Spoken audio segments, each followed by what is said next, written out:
Dear students, Unit 4 new topic empirical formula. तो empirical formula पर जाने से पहले हमें ये जानना है कि डिफरेंस क्या होता है मॉलिक्यूलर और इम्पेरिकल फार्मूला में, ताकि आप प्लीज़ इस बात को समझ सकें।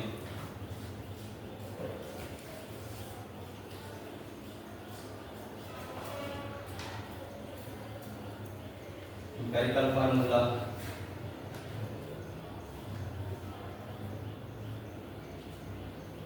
Molecular formula. अब ये जो हमारे पास मॉलिक्यूलर फार्मूला है ये शो करता है कि किसी भी एक कंपाउंड में कितने एटम यूज हुए हैं। तो सीधी सी definition shows actual number of atom in a compound. यहाँ पर एग्जांपल ले लेते हैं हम ग्लूकोज की C6H12O6। अब ये फार्मूला में बता रहा है कि इसमें 6 जो है वो कार्बन एटम्स हैं, 12 जो है वो हाइड्रोजन एटम है और 6 जो है वो ऑक्सीजन एटम है। अगर हम इंपेरिकल फार्मूला को देखें तो ये क्या करता है कि शोज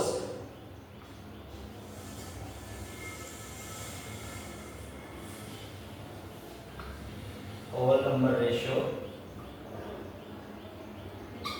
between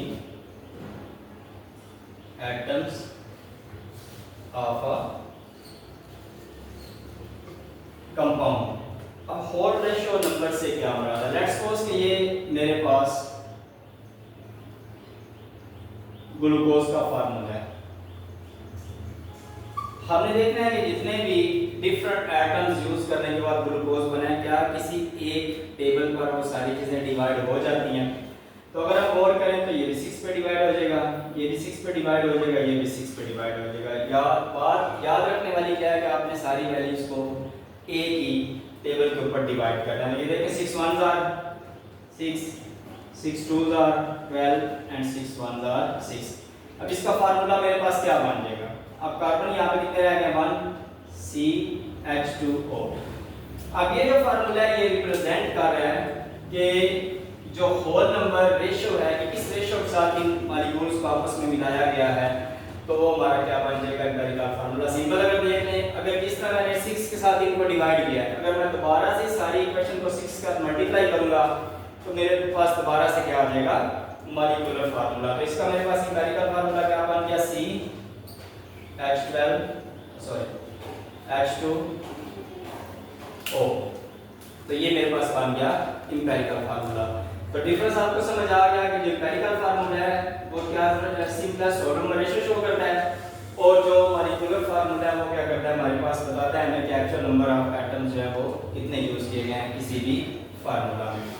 अब आगे हमारे पास जो नेक्स्ट है वो ये है कि जब आयोनिक कंपाउंड होते हैं उनके लिए इंपेरिकल फार्मूला यूज होता है या मॉलिक्यूलर फार्मूला यूज होता है। इसमें सिंपल आपने जो एक बेसिक स्टेप याद रखना है कि जितने भी आपके ऑल आयोनिक कंपाउंड्स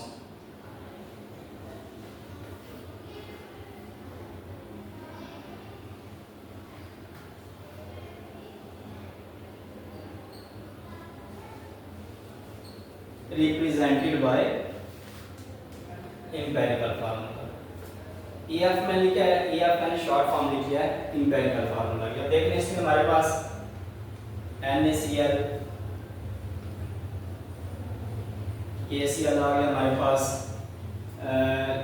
ये हमारे पास दो एग्जांपल्स हैं इसकी आयोनिक कंपाउंड्स की। अब आयोनिक कंपाउंड में अगर आप देखें तो ये ऑलरेडी होल नंबर रेशियो में होते हैं, और वैसे भी हमने पहले पढ़ा था कि जितने भी मतलब हमारे पास आयोनिक कंपाउंड्स होते हैं उनके दरमियान शेयरिंग नहीं होती, ये मॉलिक्यूल्स नहीं होते, बल्कि इनको हम रिप्रेजेंट करते हैं फार्मूला यूनिट से। ठीक है, तो जितने फार्मूला यूनिट्स हैं वो क्या होते हैं? वो इंपेरिकल फार्मूला सोल्व में यूज होते हैं, उनको जो है रिप्रेजेंट कर सकते हैं। और जितने भी हमारे पास कोवलेंट कंपाउंड्स हैं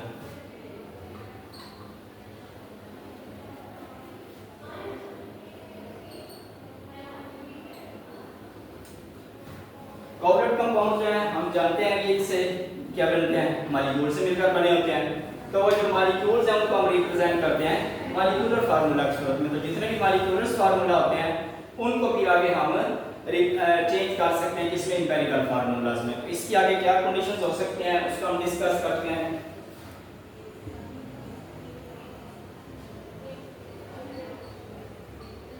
molecules so they can be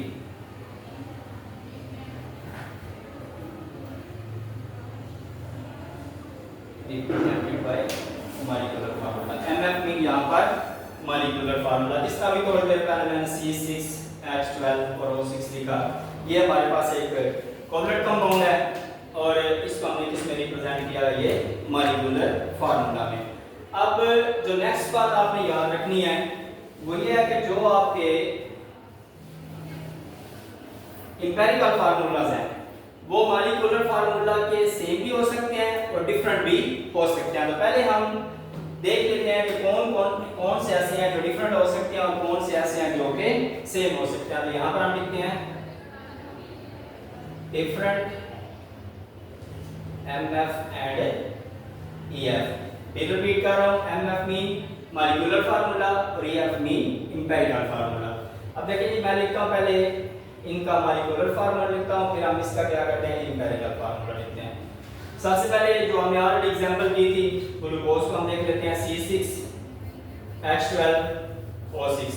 इसको हमने ऑलरेडी सॉल्व किया था, तो ये मेरे पास इसका इंपेरिकल फार्मूला क्या बन गया था, ये वाला। उसके बाद हमारे पास है बेंजीन। बेंजीन का जो मॉलिक्यूलर फार्मूला होता है वो होता है C6H6। से उसी तरह अगर आप देखें तो दोनों 6 के साथ डिवाइड हो रहे हैं। अगर हम इनको 6 से काटेंगे तो ये भी 6 1 जार 6 हो जाएगा, ये भी 6 1 जार 6 हो जाएगा। तो इसका इंपेरिकल फार्मूला मेरे पास क्या आ जाएगा, CH।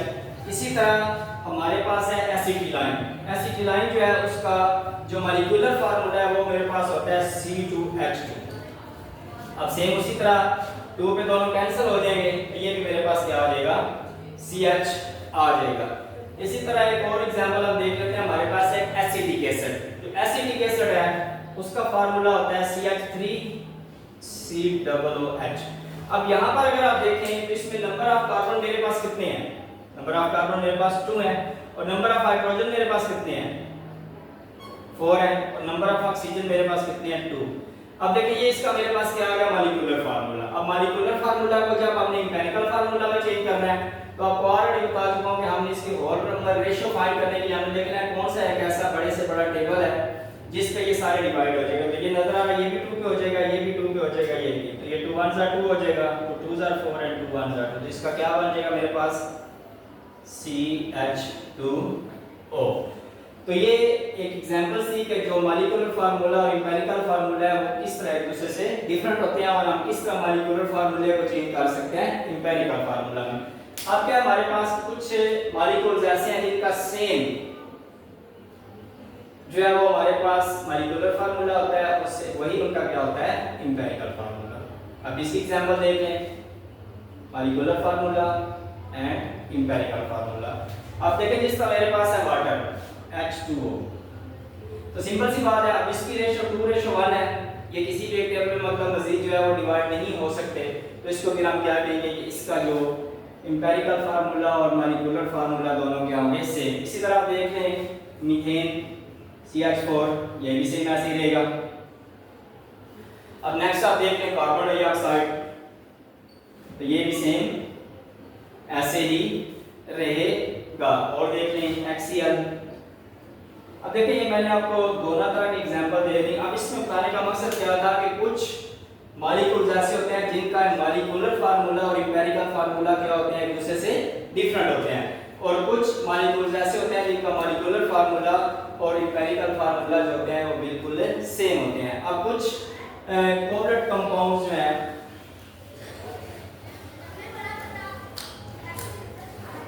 वो ऐसे हैं कि जिनका इंपेरिकल फार्मूला में हम रिप्रेजेंट कर सकते हैं, जिसमें देख रहे हैं सबसे पहले हमारे पास है सैंड। अब सैंड का जो हमारे पास फार्मूला है वो है CiO2, ठीक है। अब सिंपल आप देख लें कि इसकी यही होल नंबर रेशियो है, इसको हम मजीद चेंज नहीं कर सकते। उसके बाद आप देख लें डायमंड। अब डायमंड का जो फार्मूला है वो होता है C। इसी तरह ग्रेफाइट, इसका भी फार्मूला हमारे पास क्या होता है, C। अब ये कुछ ऐसे मतलब कोवलेंट कंपाउंड्स थे जिनको हम एम्पिरिकल फार्मूला की शो में इस तरह रिप्रेजेंट कर सकते थे। तो डियर स्टूडेंट्स, ये था हमारा आज का लेक्चर। थोड़ा सा रिव्यू याद ये रखना है कि मॉलिक्यूलर और एम्पिरिकल फार्मूला एक दूसरे से क्या होते हैं, डिफरेंट होते हैं। बेसिक डिफरेंस क्या है कि मॉलिक्यूलर फार्मूला जो एक्चुअल नंबर ऑफ एटम को शो करता है और जो एम्पिरिकल फार्मूला है वो डिफरेंट नंबर ऑफ एटम्स अपना होल नंबर रेशियो को शो करता है। और जो आपका एम्पिरिकल फार्मूला है वो एम्पिरिकल फार्मूला आपने याद के रखना है कि जिनका मॉलिक्यूलर फार्मूला जिनका लिख सकते हैं मतलब कोवलेंट कंपाउंड्स। तो ये इनके जो मॉलिक्यूलर और एम्पिरिकल फार्मूलाज है वो सेम भी हो सकते हैं और एक दूसरे से डिफरेंट भी हो सकते हैं। और उसको अच्छे से समझ गए होंगे। इंशाल्लाह नेक्स्ट लेक्चर के साथ कल आते हैं। अल्लाह हाफिज़।